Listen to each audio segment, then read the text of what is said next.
से एक बंदा आया था, उसने बोला कि उसको एक फोन आया कि आपके बेटे को पुलिस ने अरेस्ट करवाया है। उन्होंने बोला आपका बेटा क्या करता पढ़ता है, मतलब पहले उसने कुछ किया है क्या? नहीं, बोले वो तो एकदम सादा सादा लड़का है। तो मैंने बोला आपने उसको फोन लगाया क्या? मैंने बोला, उसने बोला नहीं लगाया। फिर सामने वाले ने क्या बोला था, उसको अरेस्ट किया है, अभी उसको छुड़ाने के लिए तुरंत ये अकाउंट पे 10,000 रुपए भेज दे। उसकी किस्मत अच्छी थी कि वो पुलिस स्टेशन में आ गया कि भाई ऐसा कभी पुलिस वाले करते नहीं है, आपके बेटे को अरेस्ट किया है, आप पैसे भेजो। अगर होता भी है अरेस्ट तो हम लोग बोलते कि भाई आपका बेटा ऐसा ऐसा अरेस्ट हुआ है, आप आ जाओ। नमस्कार, मैं सरंसरी वो महाराष्ट्र न्यूज के साथ में, और आज हम मुंबई शहर के खारवा गली के अंदर मौजूद है। और जिस तरीके से बारिश का आगमन हुआ, लेकिन कहीं ना कहीं हमारे पीछे एक be alert of the citizen Mumbai public awareness programme of the crime को लेकर के यहाँ पर ये प्रोग्राम किया गया है, जिसको साइबर क्राइम कहा जाता है। साइबर क्राइम ये सबकी समझ में आने वाली बात नहीं है, लेकिन जिस तरीके से आज फ्रॉड हो रहा है, चाहे हमारे अकाउंट के साथ हो, चाहे बैंकों के साथ हो, या और किसी तरीके का जो फ्रॉड है, आज उसको अलर्टनेस करने के लिए यहाँ पर ये प्रोग्राम जनता के बीच में रखा गया था, जिसमें काफी सारे पुलिस अधिकारी यहाँ पर आए। फैजुल्ला खान जी वाई खान फाउंडेशन के प्रेसिडेंट है। जब भी मुंबई शहर में कोई कार्य ये करते हैं, कुछ ना कुछ नयापन जरूर होता है। मैं फैजुल्ला भाई आपसे जानना चाहता हूँ कि जिस तरीके से आज आपने साइबर क्राइम को लेकर के चिंता जताई और इसके अवेयरनेस का जो प्रोग्राम लिया है, आखिर ऐसा आपने क्या सोचा कि ये अवेयरनेस होना ही चाहिए? वजह है कि सबसे पहली वजह मैं हूँ कि मेरे साथ में ये हुआ है कि लोग मेरे नाम पे पैसे मांग रहे हैं। उसके साथ साथ पीपी रोड पुलिस स्टेशन और डीसीपी साहब, गर्ग साहब ने एक मीटिंग ली और कहा कि भाई ये प्रोग्राम आप लो, ये सीनियर सिटीजन के लिए, खास तौर से जो जिनको मालूमात नहीं है मोबाइल के अंदर ओटीपी मंगा के पैसे ले लेते, या कुछ भी चीजें शेयर बाजार के अंदर हो या क्रेडिट कार्ड के अंदर, तो इसके लिए अवेयरनेस करना बहुत जरूरी चीज थी। इसके लिए हमने एक प्रोग्राम किए।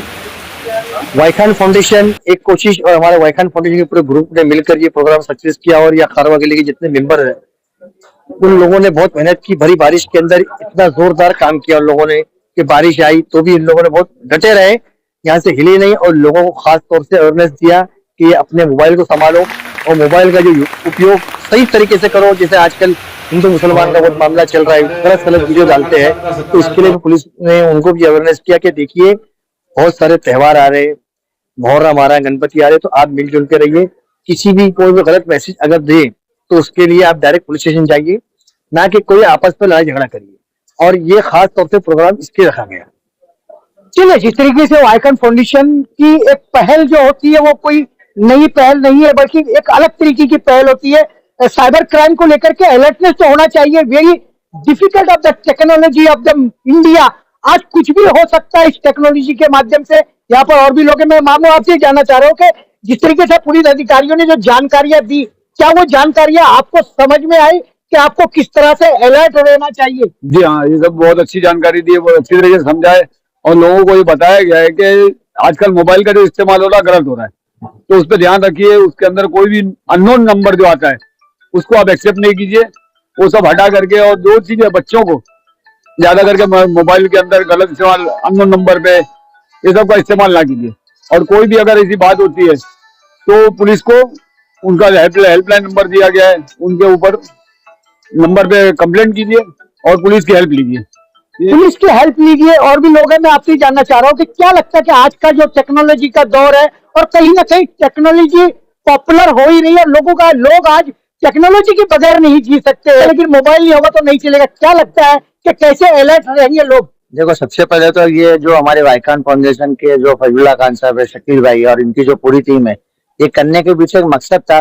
देखो, कोई भी धर्म का इंसान हो, हिंदू हो, मुस्लिम हो, पैसा तो सबकी मेहनत का ही होता है, और ये जरा सी इंसान की मजबूरी की लालच का वही दूसरे लोग फायदा उठाते हैं, उनको फ्रॉड हो जाता है। तो हमारी पूरी टीम का ये मकसद था कि ये फ्रॉड को कैसा रोके हुए।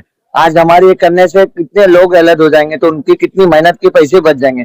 कोई बेचारे सीनियर सिटीजन होते हैं, बुढ़ापे में कितनी जिंदगी भर की उनकी मेहनत रहती है।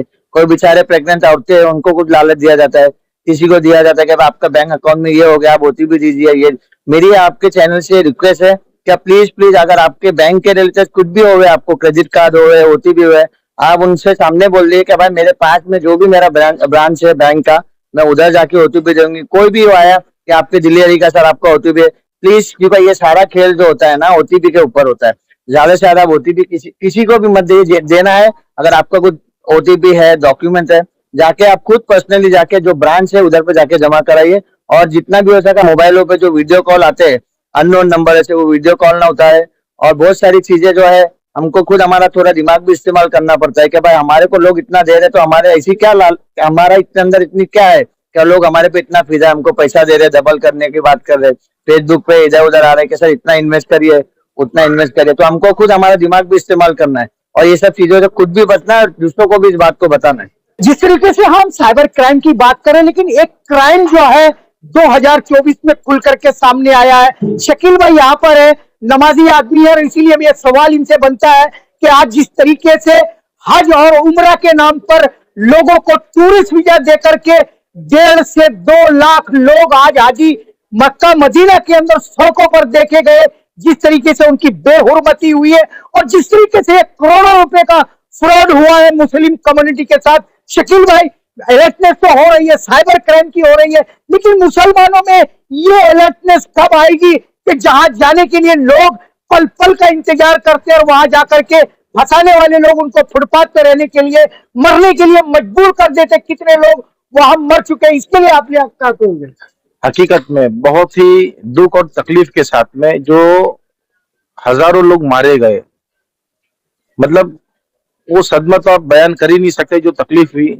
ये इसमें जो असल वजह जो है जो मेरे सामने है, ये ज्यादातर लोग जो गांव देहात के होते हैं, जो बेचारे अपनी पूंजी थोड़ा थोड़ा करके जमा करते हैं, बुढ़ापे में इस लायक पहुंचते हैं कि वो हज पे चले जाएं। उनको पढ़े लिखे तो है नहीं, उनको जानकारी नहीं है, उनको एजेंट लोग बेवकूफ बनाते हैं। और कहीं ना कहीं हमारे समाज के जो जिम्मेदार खुद साख्ता, जो अपने आप को ठेकेदार बोलते हैं मुस्लिम समाज का, चाहे आप उसमें जो नुमाइंदे होते हैं, एमएलए पकड़ लो, एमपी पकड़ लो, सोशल वर्कर पकड़ लो, इनकी भी कहीं ना कहीं जिम्मेदारी है। हज हाउस हर जगह पे जिम्मेदार आप उसको नहीं बोल सकते, क्योंकि जो मामला प्राइवेट लोग लेके जाते हैं उसमें हज हाउस इन्वॉल्वमेंट नहीं होता है। इसीलिए हमको हमारे इलाके को लोगों को जगाना पड़ेगा, लोगों को ये चीज समझनी पड़ेगी। और ऐसे बारीक नुक्ते होते हैं कि आम आदमी नहीं समझता।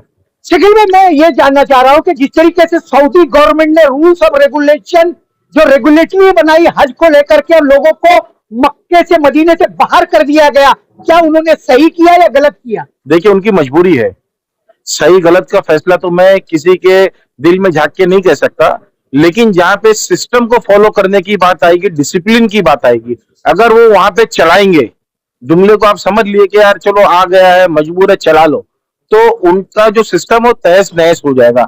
ये आप समझिए 25-30 लाख से ज्यादा हाजी होते हैं और कुछ 100 हाजियों की वजह से उनका हज तो इंशाल्लाह मकबूल है, भले से उन्होंने मुकम्मल किया नहीं किया, अल्लाह नियतों पे फैसले करता है।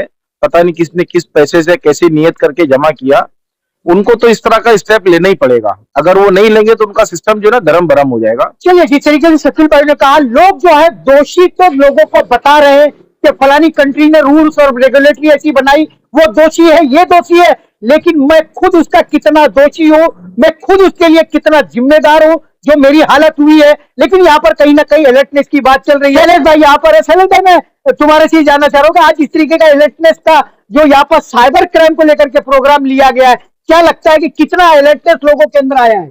जो आज ये प्रोग्राम लिया गया हुआ है, शकील भाई, आदि भाई, उनके तरफ से जो प्रोग्राम लिया गया हुआ है, और हमारे मोहल्ले के पुलिस ऑफिसर और जो रेसिडेंट है, सब मिलके उन्होंने ये प्रोग्राम आज आयोजन किया था अवेयरनेस का। अवेयरनेस काफी जरूरी है क्योंकि साइबर क्राइम बहुत हो रहे हैं और एक एक पैसा जो कमाया हुआ जा रहा है, तो हमारे जैसे मिडिल क्लास गरीब लोग के लिए एक एक पैसा और उनके परिवार के लिए एक एक पैसा बहुत जरूरी है। तो ये अवेयरनेस एक एक आदमी में होना ही चाहिए और ये सोशल मीडिया से थ्रू और बढ़ना चाहिए कि कैसे इसको रोका जाए, कैसे इसको स्टॉप लगाया जाए। तो आज जो प्रोग्राम किया गया बहुत अच्छी तरह, और जो अधिकारी आए थे जो वीपी रोड से, उन्होंने बहुत अच्छी तरह समझाया है और इसी तरह ये प्रोग्राम होने ही चाहिए। और जो वाइकल फाउंडेशन के जो प्रेसिडेंट है वो यहाँ पे गली में हमारे प्रोग्राम लेते ही जाते हैं, तो उनका भी बहुत बड़ा हाथ है जो ये सब में अवेयरनेस ला रहे।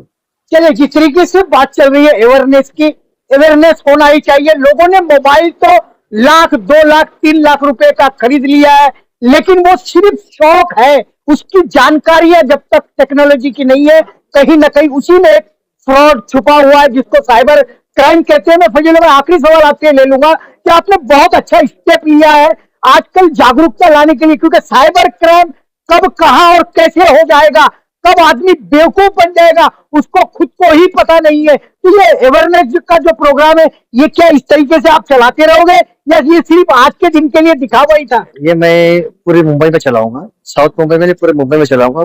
पुलिस डीसीपी साहब से मेरी बात की हुई थी, शकील भाई ने बात की थी कि मैं हर एरिया के डीसीपी से मिलेंगे जोन वाइज और उनसे ये बातचीत करेंगे कि भाई ये प्रोग्राम बहुत जरूरी है, ये पब्लिक का फायदा है, मेरा फायदा नहीं है इसके अंदर। तो मैं चाहूंगा हम पब्लिक का फायदा करने बैठे और आज तक पब्लिक का हमने फायदा किया, तो इसके लिए हम चाहेंगे कि भाई ये प्रोग्राम जितना हो सके उतना करेंगे, हॉलों में करेंगे, रोडों पे करेंगे, मदरसे में करेंगे, मंदिरों में करेंगे, गणपति पंडाल में करेंगे, हम सब जगह करेंगे। ये प्रोग्राम बहुत जरूरी है ताकि लोगों को भला हमसे, लोगों को दुआ चाहिए हमें।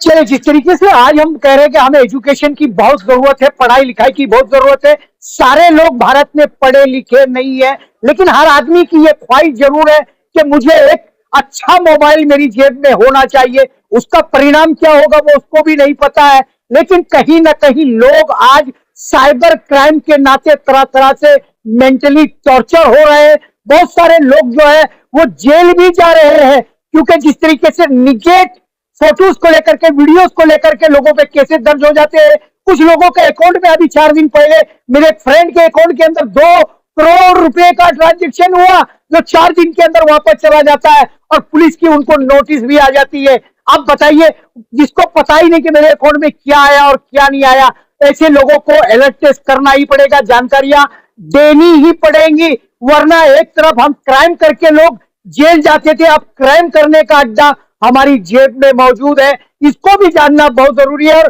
फैजुल्ला खान और वाई खान फाउंडेशन की तरफ की से जो पहल है कि हम पूरे मुंबई शहर के अंदर इस तरह के कार्यक्रम करके लोगों को जागरूक करते रहेंगे, ये बहुत अच्छा स्टेप है।